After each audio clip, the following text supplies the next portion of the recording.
சென்ட்டுக்கு 3.25 தான். நம்ம வள்ளியூர்ல DTC approve plot சென்ட்டுக்கு 3.25 தான். இதுவுமே பிக்சட் பிரைஸ் கிடையாது, நெகோஷியபிள் பிரைஸ் தான். நம்ம வள்ளியூர்ல சூப்பரான தாரோடு வசதி எல்லாம் நீட்டா போட்டு அழகா கொடுத்துருக்காங்க. நம்ம டிடிசி அப்ரூவ் பிளாட்ல ஸ்ட்ரீட் லைட்டுமே நம்மளுக்கு ரெடி பண்ணி கொடுத்துருக்காங்க. பாருங்க, ஸ்ட்ரீட் லைட் போட்டிருக்காங்க. அது மட்டும் இல்லாம நம்ம பிளாட்ல ஒருத்தர் வீடு கட்டைக்காண்டி ஒரு நபர் வந்து சூப்பரா போர் போட்டிருக்காங்க. நல்ல தண்ணி இருக்குன்னு சொல்லியிருக்காங்க. இந்த பிளாட்ல சூப்பரான தண்ணி, அது செம்மண் காடு இந்த இடம், அதனால தண்ணி வசதிக்கு பிரச்சனை இருக்காது. இங்க பாருங்க, ஆறு போல ஓடி இருக்கு இந்த தண்ணி. அதோட வீடியோ இதெல்லாம் அட்டாச் பண்றேங்க.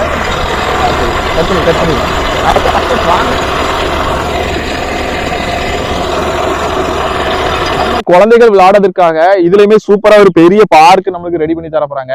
அதுக்காக இடத்த இதுல ஒதுக்கிருக்காங்க. சூப்பரா இருக்கு பாருங்க இந்த இடம். இந்த பிளாட்ல பாத்தீங்கன்னா 3.5 சென்ட் முதல் 5 சென்ட் 7 சென்ட் தனித்தனியா பிளாட் இருக்கு. உங்களுக்கு எத்தனை சென்ட் வேணாலும் எடுத்துக்கலாம். அது ரெண்டு பக்கம் பாதையா இருக்கதா நம்ம ரெண்டா கூட பிரிச்சு வாங்கிக்கலாம். சூப்பரா இருக்கு. நீங்க நேர்ல வாங்க, ஸ்கிரீன்ல தெரிகிற நம்பரை கான்டாக்ட் பண்ணுங்க. சீக்கிரம் வரவங்களுக்கு தான் இந்த பிளாட்.